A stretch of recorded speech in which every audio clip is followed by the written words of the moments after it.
नमस्कार, जन टीवी देख रहे हैं आप। मैं श्वेता शर्मा आपके साथ। खबरों की शुरुआत से पहले एक नजर डालेंगे अभी की हेडलाइंस पर।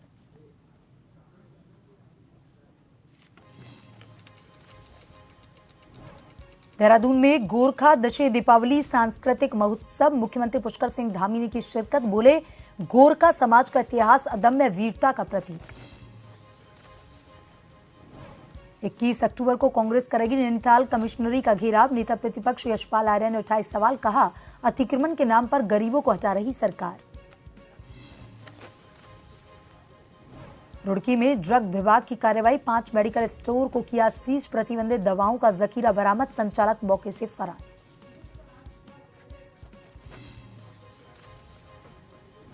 खटीमा में नशा तस्करों के खिलाफ एक्शन, 3 किलो से अधिक अवैध चरस की बरामद। नेपाल से हो रही थी सप्लाई, पुलिस ने आरोपी को किया अरेस्ट। अखंड सुहाग का पर्व करवा चौथ आज, पति की लंबी उम्र के लिए सुहागिनों ने रखा व्रत। रात को चांद को अर्घ देकर करेंगी पूजा। बाजारों में खरीदारी परवान पर।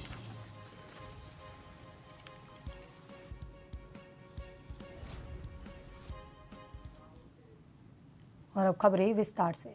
मुख्यमंत्री पुष्कर सिंह धामी शनिवार को देहरादून में गोरखा दशे दीपावली सांस्कृतिक महोत्सव 2024 में शामिल हुए। मुख्यमंत्री ने कहा कि गोरखा समाज का इतिहास गौरवशाली संस्कृति, समृद्ध परंपराओं और अदम्य वीरता का प्रतीक है। उन्होंने कहा, दशहे पर्व मां दुर्गा की उपासना और उनके 9 दिव्य रूपों की आराधना को समर्पित है। यह पर्व हमें सच्चाई और न्याय के मार्ग पर चलने की प्रेरणा देता है। सत्य, धर्म और नैतिकता के मार्ग पर चलने से बुराई पर सदैव अच्छाई की विजय होती है। ये जो दशे पर्व है, ये हमारी जो सांस्कृतिक धरोहर है, इसको सजोने का भी एक महत्वपूर्ण अवसर है। जब हम लोग आज मेले, आज ये महोत्सव, जिस प्रकार से आज ज्ञान विज्ञान बढ़ा है, जिस प्रकार से तमाम हमारी तकनीकी टेक्नोलॉजी एक नए आविष्कार के रूप में, इनोवेशन के रूप में हमारे सामने आ रही है, ऐसे समय में ऐसे महोत्सव का जो महत्व है वो और भी अधिक बढ़ जाता है कि इनके माध्यम से हम अपनी परंपराओं को, रीति रिवाजों को, सामाजिक मूल्यों को हमारे आने वाली नई पीढ़ी को सौंपने का काम करते हैं।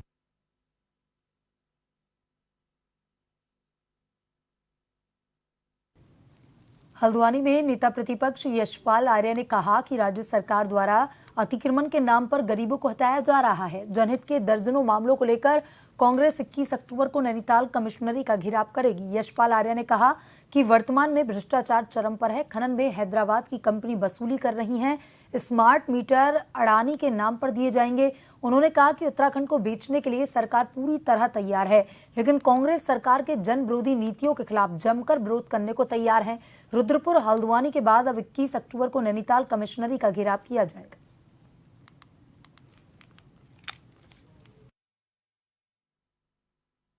देखिए, पूरे प्रदेश की, कुमाऊं की, गढ़वाल की जनता प्रदेश सरकार से आजीज आ चुकी है।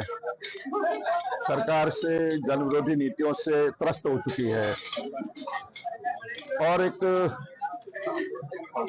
हर मोर्चे पर विफल साबित हुई है।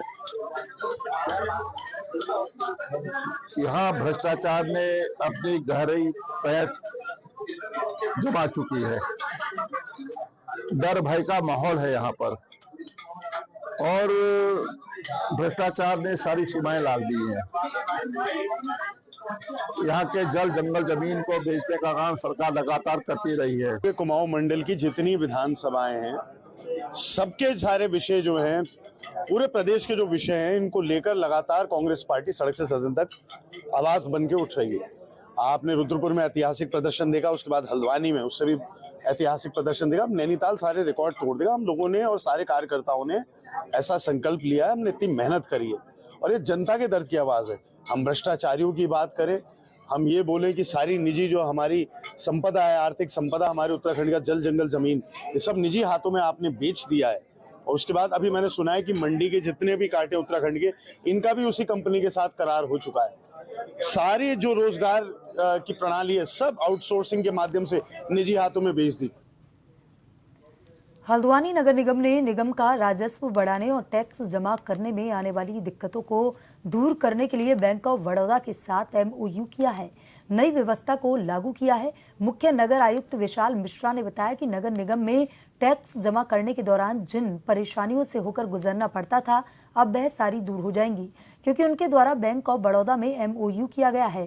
इसके माध्यम से टैक्स जमा करने के आसान से आसान सिस्टम को लागू किया जा रहा है, जिससे कि कोई भी आसानी से बेहतर तरीके से अपना टैक्स जमा कर सकता है। इसके अलावा नगर निगम क्षेत्र के नए जुड़े आबादी में भी कमर्शियल भवन में टैक्स की व्यवस्था करने के लिए GIS मैपिंग के साथ ही पूरा डाटा तैयार कर लिया गया है। क्योंकि नगर निगम हल्द्वानी एक अग्रणी नगर निगम है GIS सर्वे के मामले में। GIS सर्वे हमारा हो चुका। हमारे पास लगभग सभी कॉमर्शियल और रेजिडेंशियल प्रॉपर्टीज़ का डेटा है, और यही डेटा हमारा पोर्टल पर जब अपडेट हो जाएगा, उसको क्रॉस चेक किया जाएगा, उसको वेरीफाई किया जाएगा, प्रूफ रीडिंग की जाएगी, और उसके बाद उसी डेटा के आधार पर सभी से टैक्स वसूला जाएगा। सबको रिमाइंडर मैसेजेस भेजे जाएंगे, और इस प्रकार से एक बेहतर, ट्रांसपेरेंट, कन्वीनियंट सिस्टम क्रिएट किया जाएगा।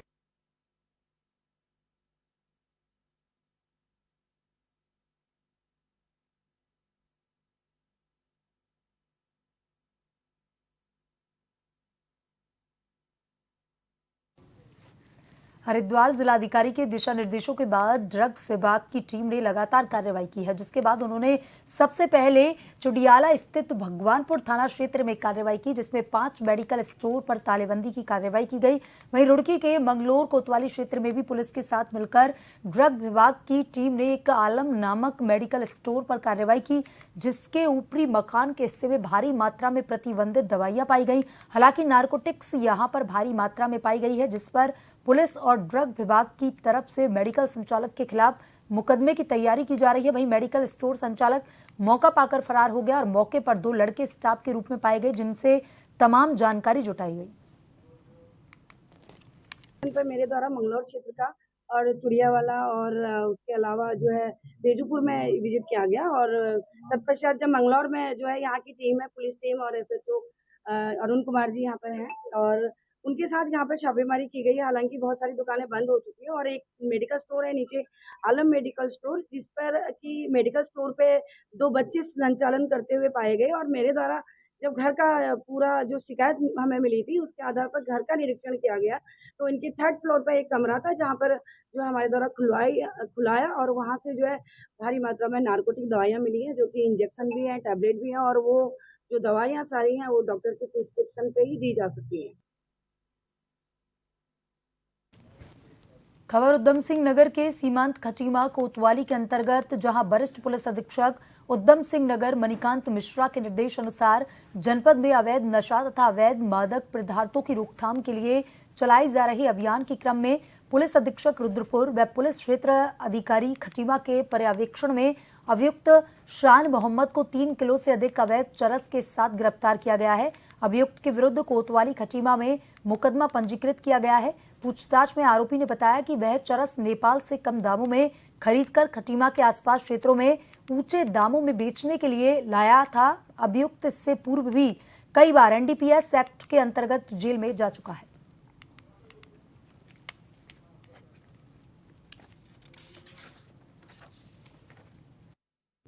माननीय मुख्यमंत्री महोदय द्वारा चलाए जा रहे नशा मुक्त उत्तराखंड अभियान के अंतर्गत एक बड़ी सफलता उधम सिंह नगर पुलिस को मिली है, जिसके अंतर्गत हमने खटीमा क्षेत्र में एक व्यक्ति को चरस की बड़ी खेप के साथ बरामद किया है। जो गिरफ्तार व्यक्ति है उसका नाम शान मोहम्मद है, और ये नेपाल से बड़ी क्वांटिटी में लगभग 3 किलो 343 ग्राम चरस इनसे बरामद हुई है। वहाँ से ला करके खटीमा उसके आसपास के क्षेत्रों में छोटी छोटी क्वांटिटीज़ में इसको सेल करने का इरादा था, और इसका लंबा चौड़ा आपराधिक इतिहास है। इस पर पहले भी NDPS एक्ट, मारपीट और आर्म्स एक्ट जैसे संगीन धाराओं में अभियोग पंजीकृत हैं, और इसके बाकी डिटेल में इसके बैकवर्ड और फॉरवर्ड लिंकेजेस हम लोग ट्रेस कर रहे हैं, और निश्चित रूप से इस बड़ी बरामदगी से जो नशे की प्रवृत्ति है उस पर रोक लगाने में हमें सहायता मिलेगी, और ये अभियान लगातार जारी रहेगा। बद्रीनाथ यात्रा मार्ग पर स्थित दैशोली ब्लॉक का मेठाड़ा गांव जल्द ही मॉडल विलेज के रूप में सामने आएगा। जिला प्रशासन ने मेठाणा गांव को मॉडल विलेज बनाने की पहल शुरू कर दी है। यहां पर स्थानीय लोगों की आजीविका संवर्धन के साथ तीर्थयात्रियों और पर्यटकों के लिए सभी सुख सुविधाओं को विकसित किया जाएगा। जिलाधिकारी संदीप तिवारी व मुख्य विकास अधिकारी नंदन कुमार ने शनिवार को तमाम विभागीय अधिकारियों के साथ मेठाणा गांव का भ्रमण किया और वहां पर मौजूद संसाधनों और सुविधाओं का निरीक्षण करते हुए स्थानीय लोगों के सुझाव लिए। सभी विभागों के साथ आज मौका मुआयना किया जा रहा है और जो यहाँ का फील्ड है और रिवर फ्रंट है उसको विकसित करने के लिए, पर्यटकों को आकर्षित करने के लिए यहाँ पे कार्य योजना बनाई जा रही है। और कुछ यहाँ पे जो नदी के अलॉन्ग दीवार का काम हुआ है, दीवार उसमें थोड़ा और स्ट्रेंथनिंग का काम पेंडिंग है, तो उसके लिए एक योजना तैयार की जाएगी। उसके अलावा पर्यटन विभाग से होम स्टे और उद्यान से कीवी के बागान इत्यादि विकसित किए जाएंगे। वक्त तो चला है छोटे से ब्रेक का। ब्रेक के बाद वापस खबरों की तरफ रुख करेंगे।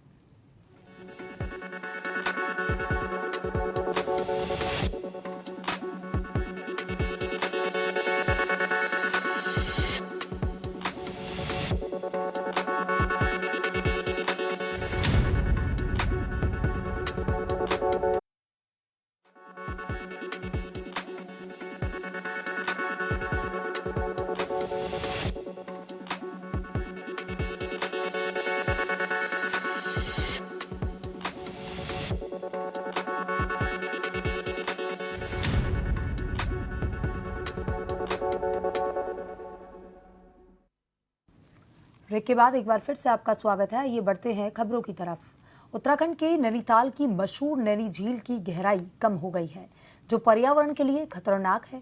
कुछ रिसर्च में ये बात सामने आई है। उत्तराखंड में नैनीताल की मशहूर नैनी झील की गहराई हाल के सालों में कम हुई है। कुछ रिसर्च में ये बात सामने आई है। पर्यावरण के जानकार इसकी कई वजह बताते हैं। इनमें झील के किनारे बड़े पैमाने पर कंस्ट्रक्शन भी शामिल है। इससे झील के किनारों और तली पर गाद और मलबा जमा हो गया है। कहीं कहीं पर ये लेक जो है वो बहुत ही कम रह गई हाइट, क्योंकि मलबा अभी भी पूरा यहाँ से नहीं निकाला जा सकता। अब आप लेक के किनारे देखेंगे या जब बारिश कम होती है, जब गर्मी आती है, लेक का स्तर गिर जाता है, तो उस समय आप देखेंगे कि लेक के चारों तरफ आप देखेंगे कि मलबा पड़ा हुआ है और गंदगी भी कभी कभी देखने को मिलती है। उसकी वजह से डेप्थ कम हो गई। पर्यावरण के जानकारों ने चेतावनी दी है कि यही सिलसिला जारी रहा तो दूसरी परेशानियों के अलावा शहर में पानी का गंभीर संकट पैदा हो सकता है। गहराई कम होने से निश्चित रूप से जो पानी का वॉल्यूम है वो कम हो गया, लेकिन सबसे महत्वपूर्ण बात यह है कि जो रॉक के बीच में जो झील बनती है, जब रॉक के नीचे का एरिया जब डिब्रीज से भर जाता है तो वो उसके जो पोर्स हैं जो जिनसे वाटर का आता है, जो नेचुरल रिसोर्स अंदर थे वो बंद हो गए। इसलिए जो अब नैनीताल झील की जो डिपेंडेंसी है वो पूरे उन रेन फैड है, हम रेन फैड के कारण ये झील भरती है। और उसके साथ साथ जो हमारी जो पानी सप्लाई, क्योंकि पानी सप्लाई इसी से डिपेंडेंट है और इसलिए जो है रोटेशन पर पानी की सप्लाई की जा रही है। नैनीताल का नैनी झील अपनी खूबसूरती के लिए दुनिया भर में मशहूर है। झील की बदौलत कई लोगों की रोजी रोटी चलती है। सैलानियों को झील की सैर कराने वाले नाविकों ने बताया कि पहले के मुकाबले पानी गंदा हुआ है। उनका कहना है कि झील में मलबा, कचरा और सीवेज का पानी जा रहा है, जिससे इसकी गहराई कम हो रही है। इसकी गहराई सर पहले तो बहुत ज्यादा हुआ करती थी, अब लोगों ने अब मकान बना दिए, प्रशासन ने उस समय ध्यान नहीं दिया और मलबा लोगों ने नाले में डाला, ये तालाब में समा गया। उसके बाद गहराई कम होते ही इस समय इसकी गहराई लगभग 27 मीटर है। झील है, जब तक हमारा ही क्या, नाव वालों का ही क्या, औरों का भी रोजी रोटी इसी से चल रही है। नहीं ऐसा तो नहीं, अब तो बहुत कम हो गई ना। हालांकि अधिकारियों का कहना है कि झील की रखरखाव के लिए लगातार उपाय किए जाते हैं। नैनी झील का जो एरिया है वो है 46.70 हेक्टेयर और इसकी जो अधिकतम गहराई है वो पाषाण देवी मंदिर के पास 27.15 मीटर पाई गई है और इसकी जो एवरेज डेप्थ है वो 17.76 मीटर है। क्लीनिंग को लेकर क्या काम कर रहा है सिंचाई विभाग? सिंचाई विभाग द्वारा जो नैनी झील में नाले समाहित होते हैं उनकी प्रतिदिन साफ सफाई और उसमें जो प्राकृतिक कूड़ा कचरा जैसे पेड़ की पत्तियां, टहनियां इत्यादि आती हैं, उनकी नियमित रूप से साफ सफाई की जाती है। नैनी झील पहाड़ पर बसे नैनीताल में सैलानियों की पसंदीदा जगह है। इसमें हर साल लाखों सैलानी सैर करते हैं। जानकारों का कहना है कि झील की गहराई में कमी चिंता का विषय है। इसकी खूबसूरती बनाए रखने के लिए तत्काल कदम उठाए जाने की जरूरत है।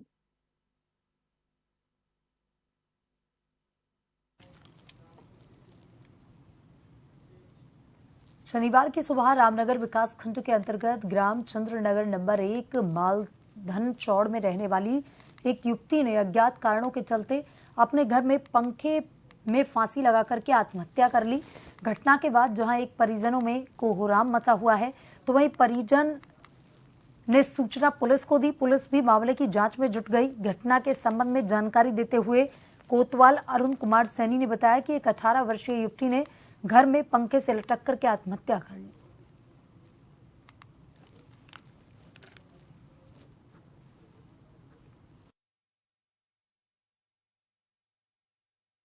एक युवती जिसका नाम शिवानी है, जो चंद्रनगर मालधन की रहने वाली है, उसने अज्ञात कारणों से पंखे से लटक कर आत्महत्या कर ली है। शव को कब्जे में लेकर नियमानुसार पोस्टमार्टम के लिए भिजवा दिया है और इस संबंध में आवश्यक वैधानिक कार्रवाई हमारे द्वारा की जा रही है। रामनगर में शनिवार की दोपहर एक सिंचाई नहर में एक युवक का शव मिला। मौके पर लोगों ने इसकी जानकारी पुलिस को दी और मौके पर पहुंची पुलिस ने मामले की जांच शुरू कर दी। घटना के संबंध में जानकारी देते हुए कोतवाल अरुण कुमार सैनी ने बताया कि शनिवार की दोपहर ग्राम हाथी डगर क्षेत्र में बहने वाली सिंचाई नहर में एक युवक का शव मिला है। शव की शिनाख्त नहीं हो पाई। कोतवाल ने बताया कि मामले की जांच की जा रही है।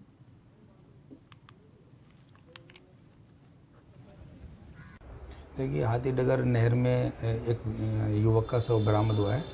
शव को पुलिस ने कब्जे में ले लिया है और अभी शव की शिनाख्त नहीं हुई है और शव को शिनाख्त हेतु रखा जाएगा। हमारे द्वारा पंचनामे की कार्रवाई की जा रही है। लक्सर तहसील के नेहनतपुर सुठारी गांव के पूर्व ग्राम प्रधान ने लक्सर एसडीएम गोपाल सिंह चौहान को ज्ञापन देकर के ग्राम पंचायत नेहनतपुर सुठारी की जमीन में किए जा रहे अवैध खनन पर रोक लगाए जाने की मांग की। यहां तक कि अवैध खनन पर कार्रवाई न किए जाने पर पूर्व ग्राम प्रधान द्वारा लक्सर तहसील में आत्मदाह करने की भी चेतावनी दी गई। पूर्व ग्राम प्रधान शमीब का आरोप है कि उनके गांव में ग्राम समाज की जमीन पर अवैध खनन किया जा रहा है। यहां तक कि अवैध खनन करने वालों ने शमशान की भी जमीन को नहीं बख्शा।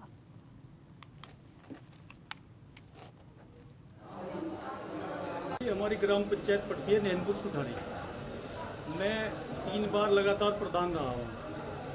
अब प्रधान बन गया एससी से, और जितनी भी हमारी ग्राम समाज थी, जितनी हरियाली के पट्टे थे और शमशान घाट की ज़मीन, सारी खोद को नसीम क्रेशर वाले के द्वारा क्रेशर में डलवा दी।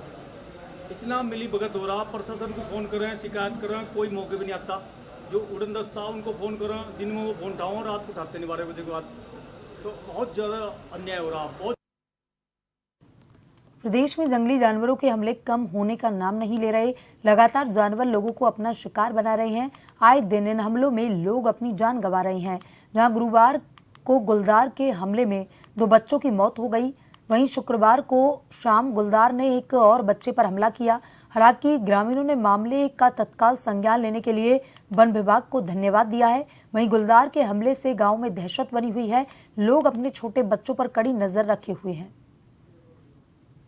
दिनांक 18/10/2024 की रात में ग्राम रायकोट कुंवर में गुलदार द्वारा बच्चे के ऊपर हमला की सूचना के उपरांत वन विभाग द्वारा जो है तत्काल घायल के परिजनों को 30,000 रुपया राहत राशि भी दे दी गई है। तो बच्चे का प्राथमिक उपचार लोहाघाट जिला चिकित्सालय में होने के उपरांत उसे जिला चिकित्सालय ले जाया गया, जहां से डॉक्टर सुशीला तिवारी चिकित्सालय हल्द्वानी में उसका उपचार चल रहा है। और गुलदार प्रभावित क्षेत्र में वन विभाग की टीम द्वारा नियमित गश्त की जा रही है तथा लोगों को जागरूक भी किया जा रहा है और उस क्षेत्र में आज बिजरा लगाने की कार्रवाई की जाए। जैसे कि कल की जो घटना हुई थी, उससे ग्रामीणों में काफ़ी दहशत का माहौल है। लोग अपने और अपने बच्चों के चिंतित हैं कि कहीं गुलदार दोबारा अटैक न करे। तो इसी के कारण से जो है आज समस्त ग्रामीणों ने जो है डीएफओ सर को लेटर दिया था कि जो है यहाँ जल्दी से जल्दी पिंजरा लगाया जाए और रात्रि गश्त की जाए। तो उसी के फलस्वरूप वन विभाग को हम धन्यवाद कहना चाहेंगे कि उन्होंने त्वरित कार्रवाई करते हुए पिंजरे को जो है जो आप देख रहे हैं यहाँ लगवा दिया गया है और आश्वासन दिया गया है कि रात्रि के समय जो है वन विभाग की टीम पूरा गश्त करेगी। बुलेटिन में अभी तक के लिए इतना ही। बने रहिए जन टीवी के साथ। नमस्कार।